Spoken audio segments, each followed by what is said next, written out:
일찍부터 숱한 문화를 받아들였던 열린 도시. 이곳에 두터웠던 권위의 문을 열고 지식을 꺼낸 사람이 있습니다.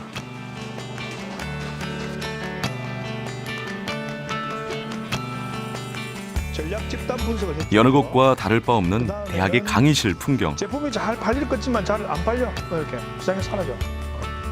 열띤 강의를 펼치는 교수의 모습도, 수업을 듣는 학생도 늘 보던 모습. 그런데 학생이 보고 있는 것은 인쇄된 교재가 아니라 스마트 기기입니다.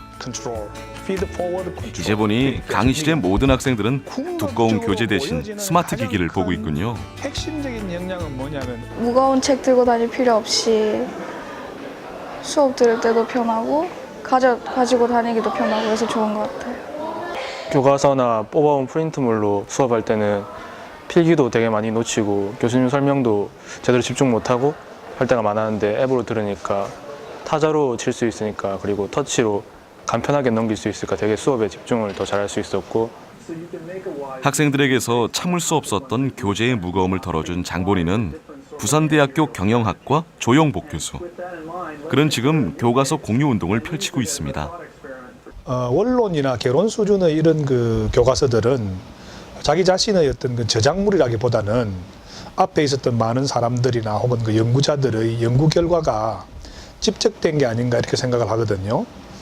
그래서 그런 지식들은 어떻게 보면 칸막이가 되어 있는 것보다 공유될 때 우리가 더 나은 지식 창조를 할 수 있는 그런 환경을 만들 수 있지 않을까 하는 그런 차원에서 많은 사람들에게 공유되어서 같이 사용할 수 있는 그런 그 환경이 필요하다. 연구개발해야 되고 시장조사. 그의 시도에서 주목할 점은 단지 전달 방식이 아닙니다. 저작권이 어떤 화폐보다 강력한 가치를 인정받고 있는 시대. 스마트 기기의 어플리케이션을 통해 대학 교재라는 저작물을 무료로 다운받고 공유할 수 있게 한 시도가 주목할 점인 것이죠. 동시에 가지고 있어야 되고 따라서 아무래도 학생들이다 보니까 경제적인 요인이 가장 큰 것 같고요. 특히 교양 수업 같은 경우에는 듣는 사람이 같은 과에 없을 수가 있는데, 그래서 책을 물려받지도 못하는 경우가 많은데, 그래서 책을 사야 될 경우가 많거든요. 근데 부모님한테도 부담이 되는 것 같고, 제 용돈으로 산다고 해도 대학 교재 값은 거의 한 3, 4만 원씩 하니까 되게 큰 부담이었는데, 이렇게 앱을 사용하면 돈도 안 들고. 지식의 상아탑. 하지만 그만큼 권위의 상아탑이기도 했던 것이 현실이었습니다. 오랫동안 전해진 지식을 편집한 원론 수준의 교과서도 저작권이란 울타리에 묶여져 왔죠. 앱을 통해 공유하려는 저작물은 그렇게 개인의 저작물이라기보다는 사회적 유산에 가까운 각 과목의 원론서들입니다. 그런 원론 수준의 교과서를 새로운 시대에 맞게 새로운 기술을 통해 재가공하고 그것을 학생들에게 무료로 제공하는 것. 그를 통해 웹 2.0 시대에 걸맞는 평등한 교육을 실현하는 것. 그것이 교과서 공유 운동의 핵심입니다. 물론 이런 혁신은 교육의 질을 높이기 위한 혁신이기도 하죠. 지식이 조금 이렇게 빠르게 이렇게 변하고 있기 때문에 교과서를 하지만은 이게 진보화 속도가 굉장히 빠릅니다. 교과서의 경우는 대개 한 2년마다 한 번씩 출간이 되는데, 그 다시 말씀드리면 2년 전에 출간된 책으로 공부하는 경우가 많다는 것이죠. 그러다 보니까 이 학생들이 교과서에 대한 어떤 신뢰도나 교과서를 과거와 같이 책이 없던 시대와 달리 오랫동안 책을 보관해 두어야 되겠다 이런 생각을 잘 안 하는 것 같아요. 그렇기 때문에 학생들이 책을 가지지 않고 뭐 예를 들면 불법 복제물을 가지고 온다든지, 그렇지 않으면 아예 책을 가지고 오지 않는다든지, 뭐 이런 그런 방법을 통해서 수업의 질이 상당히 낮아지고 있기 때문에 이렇게 해서는 우리가 안 되겠다.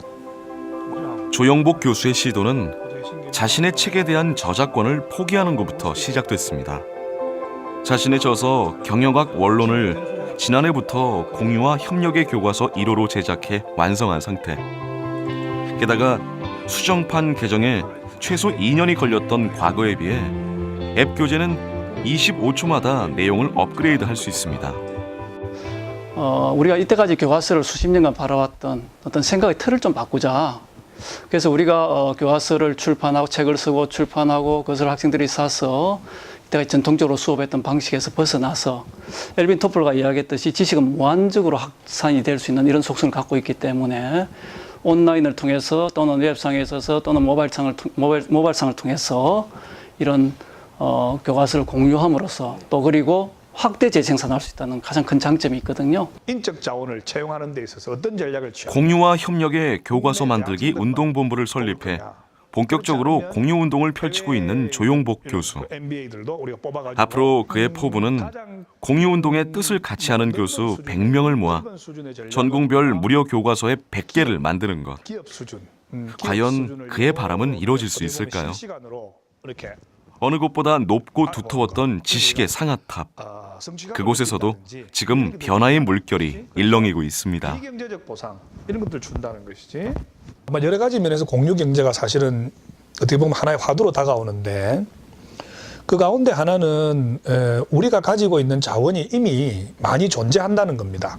다만 그것을 지금까지는 그걸 엮고 같이 사용할 수 있는 이런 그 플랫폼이 아직 마련되지 않았다는 것이죠. 그런데 지금은 이제 정보기술이라고 하는 이런 그 기술의 발달로 인해 가지고 공유할 수 있는 플랫폼도 굉장히 많이 만들어졌다. 그래서 앞으로의 우리 사회는 상당히 공유가 활발해질 거다. 저는 그렇게 생각을 하는 거죠.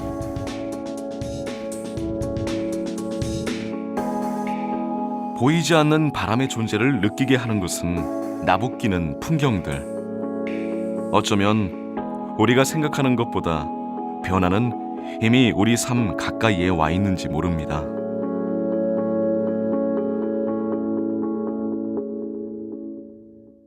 우리 한국 사회가 사실 빠른 성장을 통해 가지고 빛이 많은 사회이기도 하지만은 그런 성장 속에서 사실은 소외된 어둠도 상당히 존재하는 그런 사회라 볼 수 있거든요.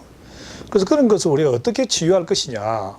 예를 들어서 교육의 불평등, 소유의 불평등, 가난의 문제, 환경의 문제, 굉장히 많은 문제들이 있는데 그런 문제들이 이런 그 공유 경제나 이런 걸 통해서 저는 상당 부분 해소될 수 있다고 생각을 합니다.